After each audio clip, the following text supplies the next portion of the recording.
আসসালামু আলাইকুম। আশা করি আপনারা সবাই ভালো আছেন। স্বাগতম আপনাদের made review BD YouTube channel এবং সুস্থ জীবনের গল্প ফেসবুক পেজে। আজকের ভিডিওতে আমি আলোচনা করব একটি অতি পরিচিত ওষুধ পেভিসন ক্রিম নিয়ে। আপনি কি চুলকানি, ফাঙ্গাল ইনফেকশন বা ত্বকের লালচে ভাব, র্যাশের সমস্যায় ভুগছেন?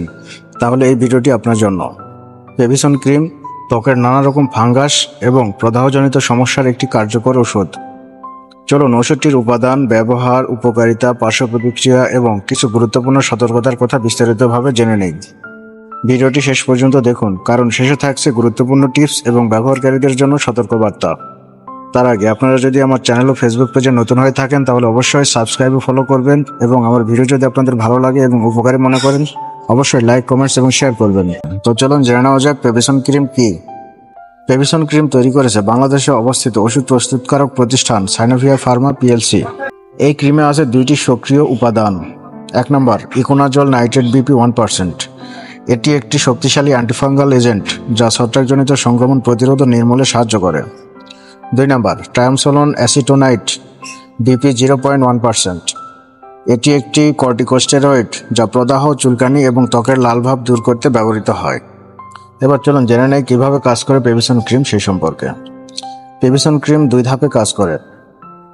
ইকোনাজল ছত্রাকের কোষের গঠন ভেঙে দেয় এবং তাদের বৃদ্ধিতে বাধা দেয়, ফলে ইনফেকশন দূর হয়। ট্রায়ামসোলোন প্রদাহ কমায়, দাহ কমায় এবং ত্বকের অস্বস্তি দূর করে। এই সংমিশ্রণটি একসাথে কাজ করে ত্বকের সংক্রমণ এবং প্রদাহ দ্রুত উপশম করে। এবার চলুন জেনে নেই ব্যবহারবিধি সম্পর্কে।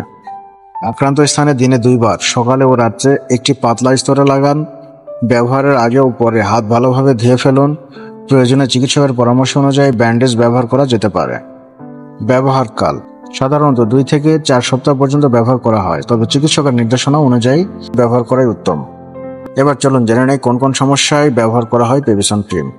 পেভিসন ক্রিম সাধারণত যেসব সমস্যাগুলোর চিকিৎসায় ব্যবহৃত হয়: ডার্মাটোফাইট ইনফেকশনস যেমন দাঁত, পায়ের fungus, candidiasis, yeast infection, tinea corporis, tinea cruris, tinea pedis, seborrheic dermatitis বা ত্বকের প্রদাহ, ইনফ্লামেটরি ফাঙ্গাল স্কিন কন্ডিশনস যেগুলোর সাথে জ্বালা ও চুলকানি থাকে। এবার চলুন জেনে নেই সতর্কতা ও নিষেধাজ্ঞা সম্পর্কে।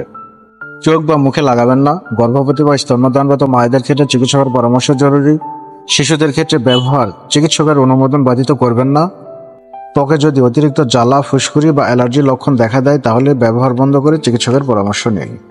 পার্শ্ব প্রতিক্রিয়া পেভিসন ক্রিম সাধারণত সহনীয় হলেও কিছু পার্শ্ব প্রতিক্রিয়া হতে পারে। ত্বকে জ্বালা বা পোড়ার অনুভূতি, ত্বক লাল হয়ে যাওয়া, চুলকানি বেড়ে যাওয়া, র্যাশ বা ডার্মাটাইটিস, দীর্ঘমেয়াদী ব্যবহারে ত্বক পাতলা হয়ে যাওয়া। কিছু গুরুত্বপূর্ণ টিপস: কখনোই ওষুধটি খোলা বা অতিরিক্ত গরম স্থানে রাখবেন না। শুধুমাত্র বাহ্যিক ব্যবহারের জন্য। যদি 7 দিনের মধ্যে উন্নতি না হয় তবে অবশ্যই চিকিৎসকের শরণাপন্ন হন। একই স্থানে বারবার ইনফেকশন হলে সম্ভবত ভেতরের কোনো কারণ রয়েছে, সেটি পরীক্ষা করা দরকার। এই ছিল পেভিসন ক্রিমের উপর একটি সম্পূর্ণ বাংলা রিভিউ। আশা করছি ভিডিওটি থেকে আপনি উপকৃত হয়েছেন এবং এখন আপনি বুঝতে পারছেন এই ওষুধটি কখন, কিভাবে এবং কোন সমস্যায় ব্যবহার করা হয়।